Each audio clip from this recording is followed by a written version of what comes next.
김용민의 조간 브리핑.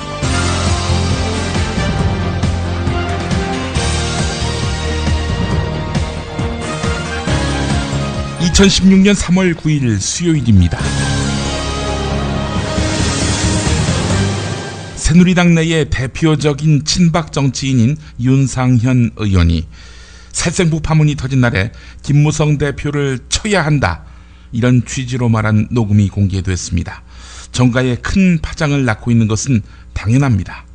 녹취록이 보도되자 김무성 대표 비서실장인 김학용 의원은 곧바로 보도자료를 통해서 당대표에 대한 증오 어린 욕설과 폭언, 공천 탈락까지 운운한 것은 용서할 수 없는 망동이라면서 사실상 윤상현 의원에 대해 공천을 주지 말라고 말했습니다. 그러자 발언의 당사자인 윤상현 의원은 기자들에게 문자 메시지를 통해서 불이익을 당하는 것 같아 억울한 마음에 격분을 토로했다며 취중이었음을 강조했습니다. 취중 진담이라는 노래가 갑자기 생각납니다. 중고차를 믿고 거래할 수 있는 조광래 중고차입니다. 대표번호 1800-9538. 고맙습니다. 정말 맛있다. 이 말 한마디면 모든 게 설명됩니다. 30년 전통, 자연의 이로움을 담은 김치, 이담채 김치. 1544-4586 1544-4586. 술자리 많은 요즘, 3차까지 달린 당신을 위한 필수품 전창걸의 새싹 땅콩차. 이제 속쓰림은 잊으세요. 070-8635-1288 070-8635-1288. 수면 무호흡, 심한 코골이, 이제 걱정 마세요. 여행, 군생활, 찜질방에서도 확인된 코골이 방지기구 코골이 119 1566-0783 1566-0783. 살생부 파문의 파고를 간신히 넘긴 새누리당. 개파 갈등이 다시 터졌습니다. 봉합으로 가기 어려울 것이란 분석을 경향신문이 전하고 있는데요. 정치 생명을 걸겠다고 한 상향식 공천은 속절없이 무너지고 있고, 게다가 대통령과 가까운 친박 실세 의원이 자기를 원색적으로 욕한 사실이 드러났습니다. 그동안 코너에 몰렸던 김무성 대표, 이 상황에서마저 가만히 있을 수 있겠습니까? 결국 이한구 공천관리위원장이 이 국면을 수습해야 합니다. 아무 일 없다는 듯 윤상현 의원에게 공천을 준다면 파국은 불가피해 보입니다. 조선일보가 새누리당 컷오프 전망을 실었습니다. 대구의 한 현역 의원이 한 말이 있는데, 대구는 지금 난리가 났다, 한마디로 흉흉하다. 지금 나오는 얘기를 종합하면 현역 의원 가운데 공천을 받고 살아남을 의원은 단 한 명도 없다, 이렇게 말했다고 합니다. 대구의 지역구가 12곳이죠. 이 가운데 물갈이 가능성이 가장 큰 3선 이상 중진급은 유승민, 서상기, 주호영 의원 등 3명입니다. 이 가운데 한두 명 정도는 공천에서 배제될 수 있다는 관측이 당 주변에서 나오고 있는데요. 유승민 의원은 그렇다면 어떻게 될까? 이게 최대 관심사지요. 친박계 핵심 의원이 한 말이 있습니다. 유승민 의원은 일단 경선전까지는 갈 가능성이 크다. 하지만 경선에 가면 진박 후보가 이길 수 있다, 이렇게 말했다고 합니다. 자, 그렇다면은 3선 이상 중진급 유승민, 서상기, 주호영 중에 한두 명 정도가 공천에서 배제된다면 서상기, 주호영이 일단 컷오프를 통과하지 못할 가능성이 크다는 이야기이기도 합니다. 한편 동아일보가 어제 김무성 대표와 친박 핵심인 최경환 의원이 서울시당 서대문갑 당원교육 및 전진대회에서 서로를 지켜세운 부분을 비중 있게 실었습니다.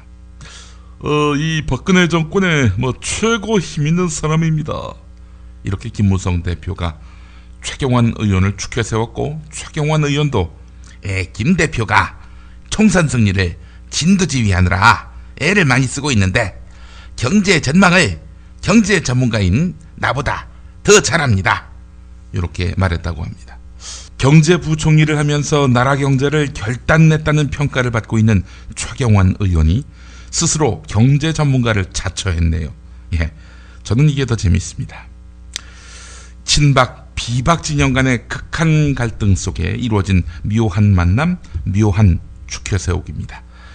자, 그런데 최경환 의원 한 입으로 이런 말도 했다고 합니다. 공천관리위원회가 엄정한 절차에 따라 잘 진행하고 있다. 네, 이렇게요. 김무성 대표와 각을 세우고 있는 이한구 공천관리위원장에게 힘을 실어준 것입니다. 이번에는 더불어민주당 상황입니다. 조선일보는 막말, 갑질 등의 이유로 탈락 대상에 거명되는 의원들이 위태롭다며 그 예로 정청래 의원을 최우선적으로 꼽았습니다. 더불어민주당은 오늘 현역 의원 2차 컷오프, 즉 공천 탈락을 앞두고 있는데요. 조선일보는 정청래 의원이 국민의당으로부터 친노, 패권, 무능 86 세력으로서 낙선 대상자로 꼽혔다고 소개했습니다. 자, 그런데 조선일보는 일부에서 김종인표 물갈이가 친노, 운동권들에 대한 정밀 타격이 될 것이라는 공언과는 다르게 실제 탈락자는 10명에 못 미치고 그 기준도 당선 가능성에 맞춰지면서 용두사미가 될 수 있다는 전망도 제기됐다. 조선일보의 바람은 있지만 지역구 경쟁력이 상당하다고 평가되는 정청래 의원의 낙천은 현실화되기 어려울 것 같다는 전망도 함께 실은 겁니다. 그러면서 조선일보는 야권 관계자의 말이라며 김종인 대표가 문재인 전 대표가 고용한 바지 사장이라는 의혹을 씻어낼지 주목된다는 코멘트를 덧붙입니다. 김종인 대표가 문재인의 그늘에서 벗어나는 길은 정청래 낙천이라고 강조하고 있는 것입니다. 낮은 하산 프로젝트가 중단되면, 이런 제목의 김연규 한양대 국제학부 교수의 한국일보 칼럼 일부를 소개하겠습니다. 남한, 북한, 러시아 이 세 개 나라 협력 사업인 낮은 하산 프로젝트 추진, 이게 무기한 보류된 것으로 알려졌지요. 러시아는 철도와 파이프라인 프로젝트를 동아시아에서 무역 그리고 운송의 허브로서 입지를 확보하고 지정학적 영향력을 높이는 수단으로 인식해 왔습니다. 천연가스 수출의 76%, 원유 수출의 79%를 유럽으로 수출하는 러시아인데, 러시아에 있어서 가장 중요한 에너지 전략을 유럽에서 아시아, 특히 동북아시아 지역으로 원유가스 수출을 통해 다변화하려 했던 것이죠.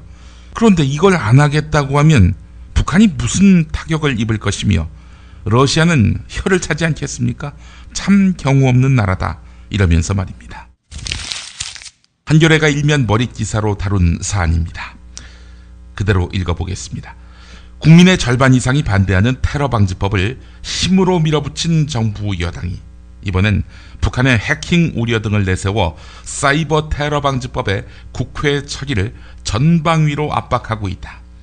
국가정보원이 개인의 신상, 통신, 금융정보 수집에 이어서 메신저, 이메일 등 인터넷 영역까지 언제든 들여다볼 수 있도록 제도화하겠다는 것이다.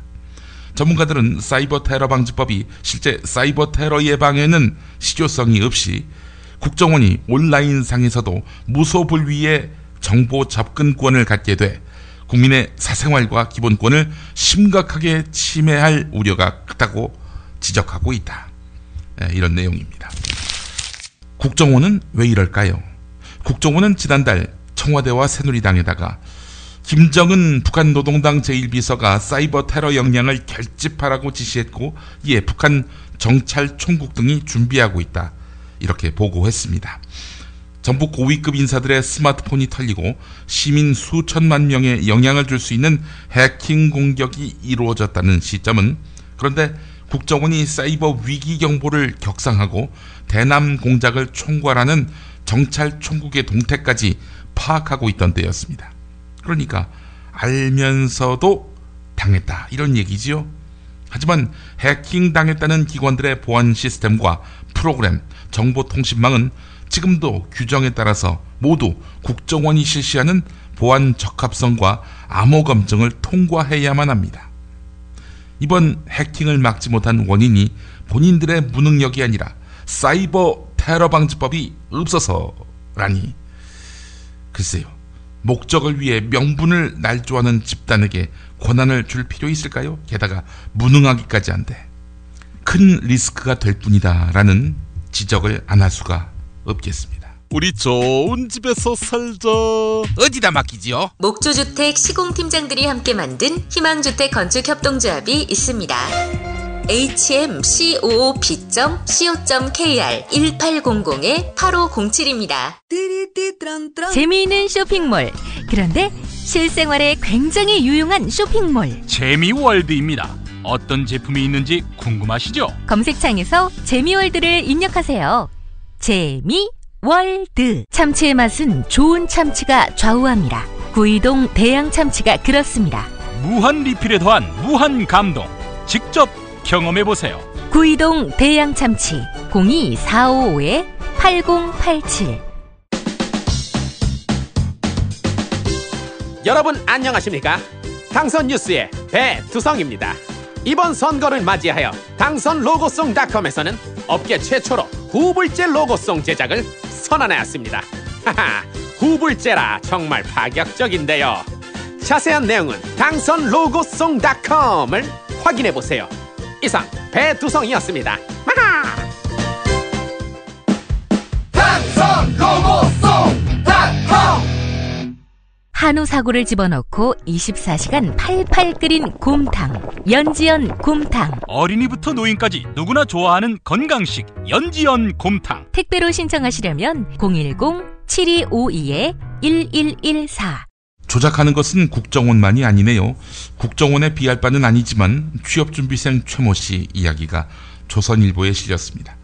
경기도 수원 올림픽공원에 있는 평화의 소녀상을 찾아서 10분 동안 손수건으로 정성껏 소녀상의 얼굴을 닦아낸 최 씨는 소녀상 옆에 서서 인증사진을 찍었습니다. 이런 식으로 최 씨가 지난 1월부터 닦아준 소녀상만 20개가 넘습니다. 최 씨가 전국을 돌면서 소녀상 얼굴 닦기에 나선 것은 입사 지원서에 기재할 스펙을 만들기 위해서입니다. 이렇게 상반기 기업 공채 시즌을 앞두고 각종 인생 스펙을 만들려는 구직자들이 늘고 있습니다. 지난해 12월 31일 자정 제야의 종 타종 행사가 열린 서울 종로 보신가게 포춘 쿠키 100개를 팔러 나간 청년이 있었습니다. 하나도 팔지 못했지만 기업에 제출할 자기소개서에서는 새해 첫날 포춘 쿠키 200개를 들고 나가서 모두 팔았다라고 썼습니다. 100개인데 200개라고 했고요. 하나도 팔지 못했는데 다 팔았다. 거짓말을 한 겁니다. 왜냐? 확인할 길이 없으니까. 기발한 발상에 과감한 마케팅 전략을 세운 자신으로 포장한 것이죠. 웃음 지도사 1급 자격증을 딴 사람, 지원하려는 기업이 개신교 문화가 강한 회사여서 종교를 개신교로 바꾼 사람도 있었다고 하는데요. 인생 스토리마저 가공해야 하는 비루한 취업난. 조선일보에 실렸습니다. 연세대 교수가 신입생 오리엔테이션에서 세월호 사고 때 개념 있는 학생들이라면 가만 있으라는 방송을 따르지 않고 탈출했을 것이라고 말하는 등 부적절한 발언으로 물의를 빚었습니다. 이승철 연세대 이과대학 부학장이 한 말인데요. 수학과 교수입니다.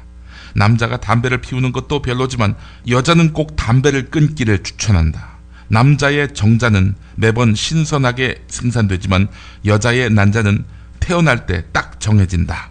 뭐 이런 말을 하기도 했습니다. 난자에 안 좋으니 담배 피우지 말라 이런 얘기인 것 같은데, 한편 고려대학교 캠퍼스 10여 곳에 강의실 속 흔한 여성 혐오 발언들이란 제목의 대자보가 붙었습니다. 어떤 혐오 발언들이 소개됐느냐. 너 여자애처럼 애교도 좀 부리고 다소곳하게 해라. 여자는 본능적으로 남성의 재력에 끌리게 돼 있다. 이 소설 속 인물은 요즘 말로 하자면 소위 된장녀지요. 대자보에는 학생들이 강의를 받으며 교수들에게 들은 여성 혐오 발언 18개가 빼곡히 채워졌다고 합니다. 한겨레에 실린 기사입니다. 지난해 7월 대법원은 법학전문대학원 출신의 경력 법관 37명을 임용했습니다. 이 가운데 장모 씨의 이력이 단연 눈에 띄었습니다. 경찰대를 수석 졸업한 그는 2003년부터 서울경찰청에서 근무했습니다. 교육 파견으로 서울대 석박사 과정을 수료했고 서울대 로스쿨도 수석으로 마쳤습니다. 이 양반 똑똑하네요. 엘리트 경찰로 승승장구할 것 같던 장 씨는 그런데 경찰복을 벗고 법복을 입었습니다.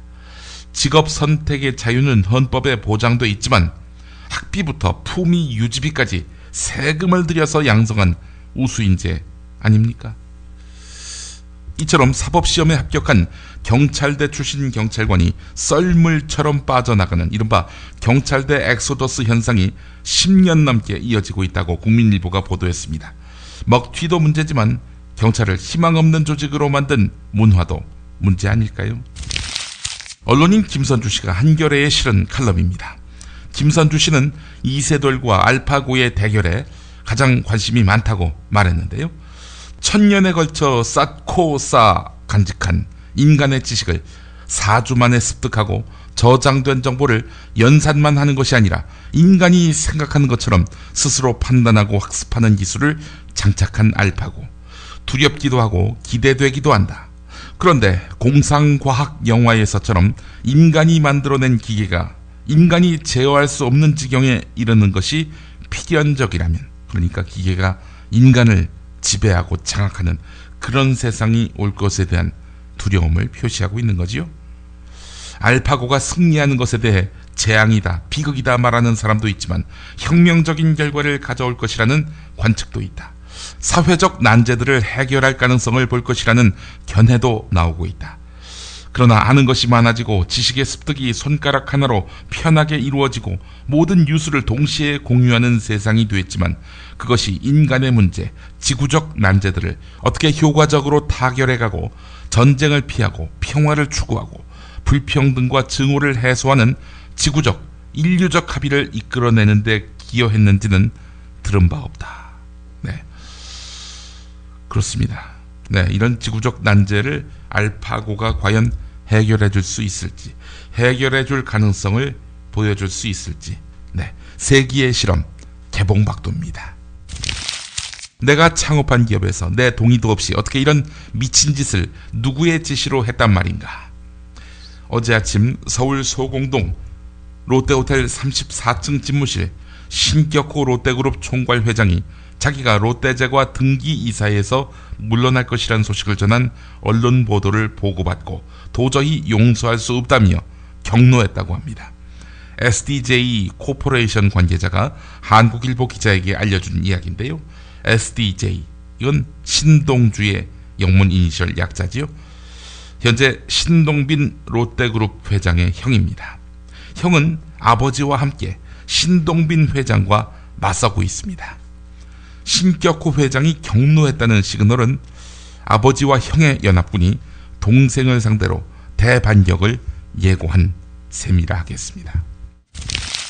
30대 여성 최모 씨가 2013년 5월 김모 씨와 결혼식을 올렸습니다. 하지만 혼인신고는 하지 않았고 1년쯤 사실혼 관계로 지냈습니다. 그러다가 최 씨는 남편 김 씨가 인터넷 채팅을 통해서 알게 된 여성과 부적절한 관계를 맺고 있다는 사실을 알게 됐습니다.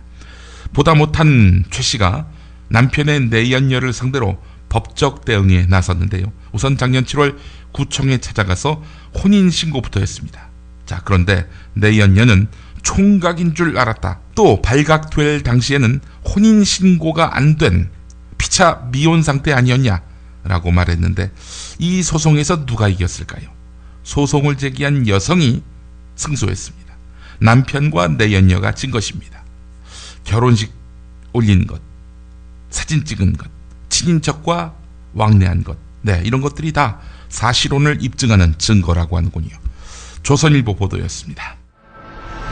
김용민이 전해드리는 조간 브리핑. 이른 아침 조간신문 핵심 기사를 훑어보는 시간, 김용민의 조간 브리핑. 월요일부터 토요일까지 매일 오전 7시대에 업데이트됩니다. 뉴스뿐 아니라 그 안에 숨은 맥락도 짚어드립니다. 사설 대 사설 코너로 이어가 보겠습니다. 사이버 테러 방지법 추진에 관한 서울신문과 경향신문의 인식차를 보겠습니다. 우선 서울신문입니다. 북한의 사이버 공격을 원천 봉쇄할 수 있다면 그 어떤 사안보다도 서둘러 사이버 테러 방지법을 마련해야 할 것이다. 북한의 사이버 공격은 어제 오늘 일이 아니다. 2009년 7월 청와대와 미국 재무부를 비롯해 한미 양국의 주요 기관 23개 사이트가 다운됐고 2011년 4월에는 농협 전산망이 마비됐는가 하면 2013년 3월에는 언론사와 금융기관 전산망이 집중 공격을 당했다. 게다가 북한은 이미 5천여 명의 사이버 전사를 실전 배치했다. 그런데 우리는 그동안 무엇을 했는가? 이번엔 경향신문입니다. 사이버 테러 방지법 제정 이후를 상상해보자. 사이버 사찰이 전면화, 상시화하면서 국정원은 조지 오웰의 소설 1984에 나오는 빅브라더에 등극하게 될 것이다. 네이버, 다음 카카오 등이 사실상 국정원의 하청업체로 전락하고 평범한 시민들은 댓글 한 개 달고 검색 한 번 할 때마다 불안에 떨게 될 수 있다. 국정원은 지난 대선 때 인터넷 댓글 사건으로 사이버 여론 조작을 자행하고 남북 정상회담 회의록을 무단 공개했으며 간첩 사건 증거를 조작한 곳이다. 신뢰할 만한 기관이라 해도 권력이 집중되면 반드시 문제가 생기게 마련이다. 하물며 권력의 하수인을 자청하며 불법적 행위를 일삼아온 국정원이 민간정보통신망을 장악한다면 어떤 일이 벌어지겠는가? 고삐 풀린 괴물의 탄생을 목도하게 될 것이다. 이런 내용입니다. 마지막으로 박용현 한겨레 논설위원회 애플은 독재와 싸우고 있다. 이런 제목의 칼럼 일부분을 들려드리면서 마무리하겠습니다. 200년도 더 된 법을 끌어대서라도 권한을 확대하고 싶은 게 권력기관의 속성이다. 그들 손에 쥐어진 모호한 법은 애초 취지를 벗어나 황당무계하게 남용될 수 있다. 미국판 테러방지법인 애국자법, 패트리엇 액트도 그렇다. 연방수사국은 법원의 허가 조치 없이 개인정보를 수집할 권한을 부여받았다. 2003년에서 2006년까지 19만 2,499차례나 이 권한을 행사했다. 그러나 이로써 테러 혐의를 입증한 것은 단 한 건뿐이었다. 나머지는 다 어디에 쓰인 것일까? 우리의 테러방지법이 위험한 것도 그래서다. 포괄적이고 모호한 규정이 곳곳에 널려있다. 국가정보원은 남용 방지를 약속했다. 하지만 대통령 선거에 불법 개입하고 간첩 증거를 조작하고도 아무런 반성이 없는 국정원 아닌가. 법의 모호함 속에 독재가 숨어있다. 하물며 그런 테러방지법을 여야 합의도 없이 통과시켰으니 민주주의의 방어막은 이미 뭉텅 허물어진 것이다. 이런 내용이었습니다. 조간 브리핑 마치겠습니다.